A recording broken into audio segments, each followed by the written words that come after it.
This video is brought to you by Sporlan. Quality, integrity, and tradition. So today, this is a restaurant chain that I service, but I don't service this particular location. They called me out just as like a second opinion, whatever. You know, they wanted me to check their units out. So it's a little far away from my office, but we did it as a favor. So we came out here and we're gonna go through their air conditioning units. They've got 3 of them. We're gonna check them all out, see if there's any problems. But the first thing we're gonna do is we're just doing visual inspections. I don't like seeing this. The head of the compressor's been getting too hot and it's melting the paint off. That's not good. But what we're gonna start with is just cleaning the condensers. Get them clean again, because this isn't my location, so we gotta make sure everything's tip top. And then we'll start troubleshooting the units and seeing what's going on. So this location has very poor water pressure, very poor.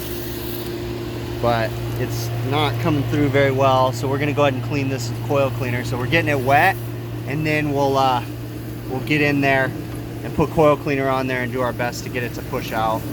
So like I've mentioned in other videos, this is even more important. This because the water pressure is so low, it's going to be really hard to get this water to push through. So we need to have a nice wet coil, and then we're going to apply the coil cleaner and let it push the stuff out with its foaming action.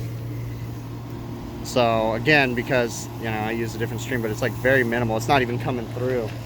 It's so low. So we're going to get it nice and rinsed, nice and wet from both sides, and then we'll get in there with the cleaner. I've said it before, clean means clean. If you look right here, you notice I get pretty good flow coming through that condenser right now, okay? But the further I move in, the lower my flow gets. It's barely anything. And what that to me indicates is that someone is just using the coil cleaning access. You look right there, it's got that little square on there. That's the coil cleaning access. I like to take the whole side panel off because it's really easy. Then you can really get in there. You always want to communicate with the office and let them know, you know, hey, this is going to take a lot longer than usual, okay? You know, and sometimes they may have quoted a PM and there's not enough time in the PM to do all this work, and that's fine. You just need to communicate, cover your butt, also keep the customer in the loop. You know, I'm here as a second opinion to get these units cleaned up, so every time I go downstairs, I'm going to walk by the manager's office and I'm just going to say, hey, here's where I'm at. These units are really dirty, we're just cleaning them. Even if it sounds repetitive, just keep them in the loop. You know, the happier, or the more you communicate with them, the better. Same thing with your office staff, okay? If your office staff's pressuring you to hurry up, then just politely tell them, like, look, I need more time. This isn't gonna work. And, you know, maybe they don't have the time for you to be there. Maybe we gotta reschedule it. Maybe you gotta do something different. Just communication is key. That's the best thing I can give anybody in advice. Communication is key. It is better, but it is not good. So we're probably gonna have to do another batch of it, but it's coming through much better than it was now. So these units are so badly neglected that I had to go really thick on the coil cleaner. And look at the stuff that's coming out. It's just pure black.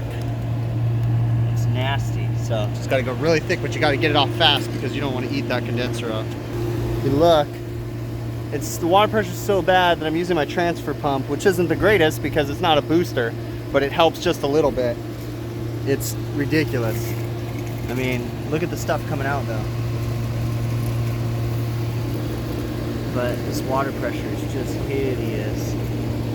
But it's slowly coming out. It's definitely cleaner now than it was.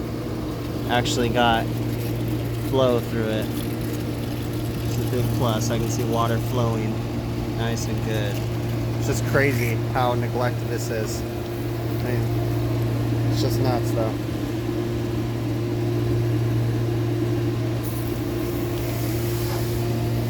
See, the booster pump or transfer pump only works for so long.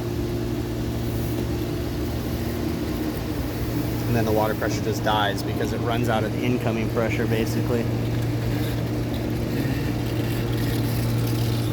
I'm too far away from my shop or I'd go get my pressure sprayer. You gotta be really careful with pressure sprayers when you're doing condensers because you can damage them if you don't know what you're doing. But we're definitely got a massive improvement actually getting flow coming out. But I mean, look at the stuff coming off of that. It's just pure black. Oh yeah. Dark, dark, dark. You can see This is what we're pouring out of here, just black goo. Look at this stuff, man. It's just dirty. Lack of maintenance.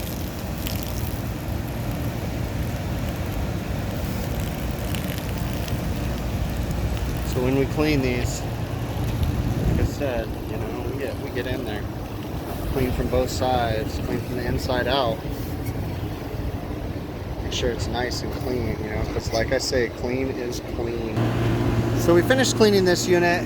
It's running pretty good. Couple little things. The first stage looks like it might be a little low on charge, but not bad. Definitely got some fan cycle switches that are messed up because it took a while. We already finished this unit. We've been letting it run for a little while. We've got a bad condenser fan motor. Has voltage and is locked up. And then this first stage right here is a problem. We are, to me, honestly, it looks like a TXV problem. It doesn't look like an undercharge unless they got the wrong refrigerant because of the head pressure. So it's possibly an overcharge. And we might just have a bad TXV and if it's stacking it up in there. Also, I don't know why, but someone put MO99 in this unit. I don't understand that because this customer doesn't want to use these alternative refrigerants. And that just kills compressors, so. Especially with mineral oil, without good oil return back. Yeah, it's just a compressor killer, so. So definitely I'm gonna quote this as a TXV problem. We'll recover the charge and then go from there. Possibly change the TXV, and then we're going to jump onto the next ones. We're just going through each unit one by one to see what they look like. So this is my second stage. See, this one has lower head pressure, higher suction pressure, 53 degree superheat, 12 degree subcool. This one's closer. Even this one might be a little bit low on charge to me.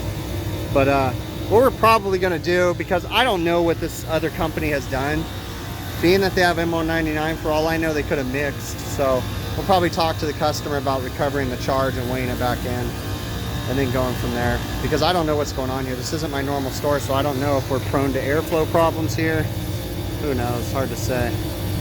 All right, and this is the last compressor that has MO99. It actually looks like it might be charged properly. It's pretty decent. 10 degrees subcooling, 12 degrees superheat. Pretty decent, actually. So, even though I don't like MO99 in there, but it's working, it's working. We'll talk to the customer, see what they want to do. Yeah, that's pretty much it. We're wrapping it up. We just got to clean up this last one, and then we'll put our gauges on this guy right here. We're just got to clean this last side. We're just finishing up right over here, cleaning these. Every one of these units needs metal mesh filters. They're all destroyed. So we need a total of 9 metal mesh filters. Again, I don't know what I'm going to do because this isn't my store, and I don't know if I want to come back here for all this stuff. I just kind of wanted to come out and give them an idea what was up. Contactors are looking a little bad too. Some arcing going on in there. Getting there, getting to be about time. It took us all day to clean 3 condensers because of this. I can pee harder than that. Kind of ridiculous. And it took 8 bottles of condenser coil cleaner to do 3 ACs. That's it, 3 ACs. That's nuts, but it's all because of that water pressure. You know, and nobody's been cleaning them for so long. So they're up and running. I got a list of problems for them. TXV low charge, condenser fan motor low charge. Every one of them needs 3 metal mesh filters. This one right here has got a low charge on the first stage. So at this point, I'm just going to give them all the information and decide whether or not I want to do this work. Again, it took me 2 hours to get here today. I don't know if I want to sit in this traffic. I'm literally, you guys probably can't see it, but right through those trees is the high rises from downtown LA. I'm in Pico Rivera right now, so it's just a little too far out of my area. So we'll see. I don't know. So this is their bar unit. Their beer walking is short cycling. It's that damn scroll compressor. The pressure control's set wrong. Dining room AC. Clean those guys up. Kitchen AC. They were horrible in here is where it was at. Just, they're good now. But yeah, bad fan motors. So, alright, they got 2 exhaust fans not working too. This one right here. This one, so that's not helping with the heat in the kitchen. So they got all kinds of problems here. So nothing too complicated, okay? This is just one of those things where you really got to step back and think about it. I find this often when they use, you know, like national coil cleaning companies. They really don't get in there and clean like they're supposed to clean. And it is difficult because they had such bad water pressure too, okay? If you guys saw, I had to use a transfer pump because the transfer pump, what I did was I went to Home Depot to try to find like a booster pump or something, and I couldn't, and they just had that cordless transfer pump. So I just picked that up real quick. And it worked, but the problem was eventually it would, you know, it would build up the pressure for so long, but then you would run out of incoming water, and then it created a problem. So after the fact, I was thinking it might have been better off just bringing a giant trash can up onto the roof, filling that up with the incoming water, and then using the transfer pump to pump it out of the trash can. That might have been a little bit better. Maybe I'll try that on the next time. Or I actually took that transfer pump back because I didn't like it. But, you know, if I ever have to do that again, maybe I'll do that. But I digress.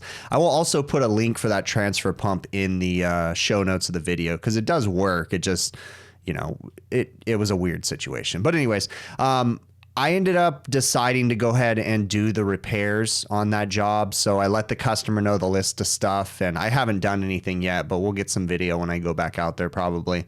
But yeah, that's it. You know, just trying to take care of the customer, do the best I can. You know, I put some good tips about communication in there. I get a lot of questions about how come I take so long on jobs, and how the office deals with it, how my customers deal with it. And it's all about communication, just communicating. Okay. If the office is pressuring you, then just let them know, like, hey, I need more time. And if they don't have time, then, you know, at least you've let them know and you communicate about it, you know, and instead of getting angry and stuff. You know, I hear a lot of people getting upset at dispatchers and different things, and there's no reason for that. If we communicate, you know, we should be able to resolve those issues. But anyways, I really appreciate you guys taking the time to watch these videos.